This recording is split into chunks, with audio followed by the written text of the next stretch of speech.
What is going on, guys? It is Wrestlelamia here, back with another video. The 2022 Survivor Series is finally here, and for the first time, the WWE Universe will witness Wargames on the main roster. Join us now as we recap the matches and look at the good, the bad, and the downright ugly. Be sure to subscribe and hit that notification bell for daily wrestling videos, and follow us on Facebook for exclusive lists. Also check out Wrestlelamia.co.uk and a non-wrestling channel, Incredible.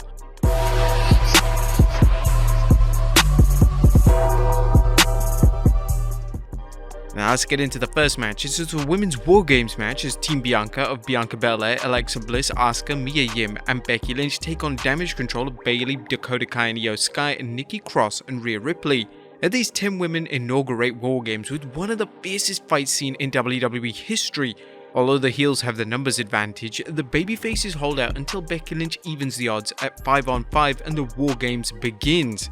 Bianca Belair plants Bayley into the cage with a KOD, while Lynch delivers a leg drop to Io Sky and Dakota Kai, planting them through a table and getting the 1-2-3 as Team Belair wins the match.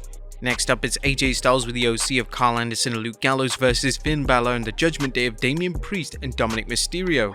Now it's a battle between two Bullet Club legends as AJ Styles and Finn Balor fight to prove who is the best. The Judgment Day interfere earlier on, but they're soon taken out of the match as the OC brawl with them into the crowd. Still kind of insane how Michael Cole was giving a full history of the Bullet Club, or we mean the club. But this is a war of attrition as neither man can put the other away. That is until a misstep by Balor allows AJ the opening he needs to deliver a phenomenal forearm for the Duke as AJ Styles gets the win. Next up is a SmackDown Women's Championship match as Ronda Rousey takes on Shotzi. Shotzi is at a disadvantage as Shayna Baszler is in Ronda's corner and more than willing to interfere, but despite a hard-fought battle, Shotzi can't overcome Rousey's experience and skill and taps out to the armbar. Ronda Rousey wins by submission. Backstage, Roman Reigns questions Sami Zayn and asks him if he was talking to Kevin Owens. Zayn comes clean. Reigns asks Zayn why he lied to Jay. Sami says he lied to Jay because he and Jimmy had a big match and didn't want to take him off his game. Next up, it's a triple threat match for the United States Championship as Seth freaking Rollins takes on Austin Theory and Bobby Lashley. It's non-stop action as Lashley looks to regain the US title while also indulging himself by punishing both Rollins and Theory. It's a seesaw battle that sees Seth ready to finish Theory with a Falcon Arrow, only for Lashley to spear him and Theory to cover Seth, stealing the win and the title as Austin Theory becomes the new US Championship. And it's now time for the men's Wargames match as the Brawling Brutes of Butch, Ridge Holland, and Sheamus and Drew McIntyre and Kevin Owens take on the bloodline of Jey Uso, Jimmy Uso, Roman Reigns, Sami Zayn, and Solo Sikoa. But despite the babyfaces having the man advantage, the bloodline remains strong until Kevin Owens hits the stunner on Reigns, only for Sami Zayn to stop the count and low blow his best friend. Sami offers a dazed Owens to Jey, who hits the Uso splash for the win as the bloodline are victorious in the first men's Wargames main roster match.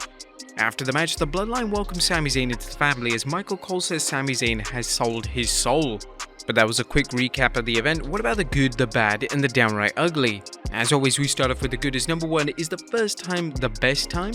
The Team Bianca and Team Damage Control had their work cut out for them as they were booked into the first ever Wargames match on the main roster. Naturally, expectations were high, but the women delivered from start to finish, with each wrestler playing their part and adding something unique to the match.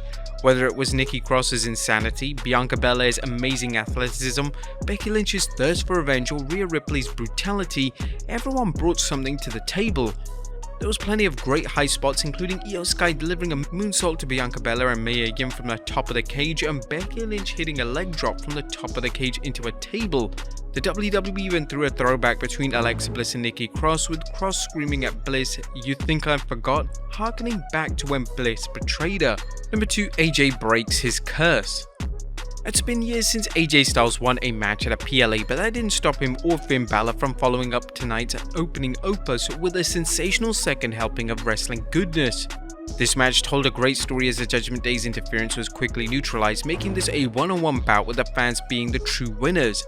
This was a solid match that served as a fine follow-up to the women's Wargames match. It also gave the OC a much-needed win as it had been next to useless against the Judgment Day, largely due to the numbers game and the Rhea Ripley problem. While Styles got the win tonight, you can be certain the Judgment Day won't let this loss stop them from their reign of terror. Number 3, nobody knows crazy like Nikki Cross. Nikki Cross was in full bizarre mode tonight as she seemed oblivious to what was going on in the Wargames match, taking out opponents with a ferocity you could sense through the TV, but also showing the attention span of a 3-year-old. At one point, Cross sat atop the cage for no other purpose than because it piqued her interest, showing that you can't herd cats and you can't count on Cross to stay focused. Still, you gotta admire Nikki's determination to make the most of a psycho persona. Number 4, a thrilling three-way. A triple threat matches can be predictable as fans know to wait for the third man to interfere just when a wrestler has another wrestler down for the pin. But that wasn't the case tonight, although there were a few times when the WWE utilized this part of the triple threat formula. All three men looked strong.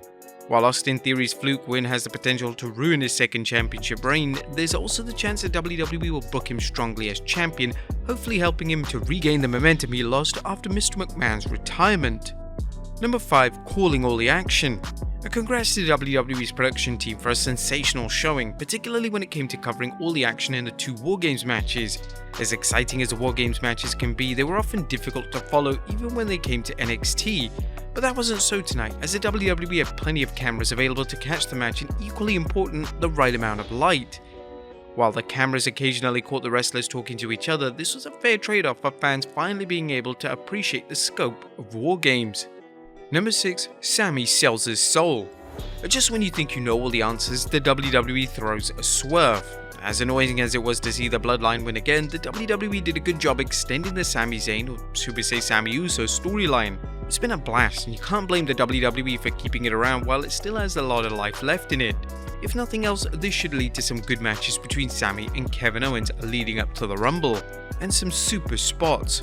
While Survivor Series Wargames wasn't a Grand Slam show, it featured plenty of action as well as some remarkable spots, whether it was Io Sky hitting a moonsault off the cage or Bobby Lashley applying the Hurt Lock to Seth Rollins and Austin Theory at the same time. This had some memorable moments. But that was the good. What about the bad? As number 1, a terrible women's match. Tonight's Shotzi vs Ronda Rousey match was a mess, with a poorly told story of Shayna Baszler interfering whenever Shotzi found a way to get the advantage. The problem here was that the Queen of Spades interference was blatant and the referee ignored it time after time. While the announcers tried to explain it by saying that the referee didn't want to end a championship match prematurely, it still made no sense. Even worse was the presentation of Shotzi as someone who has no business in the ring with Rousey. Unless the WWE plans on using Shotzi's loss to lead to her training even harder for a rematch, this bout was both a blunder and a burial for the WWE's resident tank girl. If this is the best that the Blue Brand can present for Ronda, maybe it's time for Becky Lynch or Rhea Ripley to pay a visit to SmackDown. Now, there was nothing downright ugly, but this show proved that while the WWE is open to ideas like incorporating Wargames, they don't always know how to use them correctly. The women's match was perfect, and with any luck, the WWE will move damage control away from Bianca Belair and towards someone else. However, the WWE's booking of the men's match was a little sloppy and served no purpose other than to remind the WWE Universe that its babyfaces are losers. Despite this late fumble, Survivor Series was good enough with the addition of Wargames that many fans have forgotten that there was 0 traditional Survivor Series matches at the show.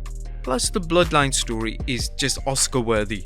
The storytelling was just so good that it made us forget about the wrestling in general. What do you guys think of the show? Let us know in the comments down below, and I'll see you next time with some more wrestling content.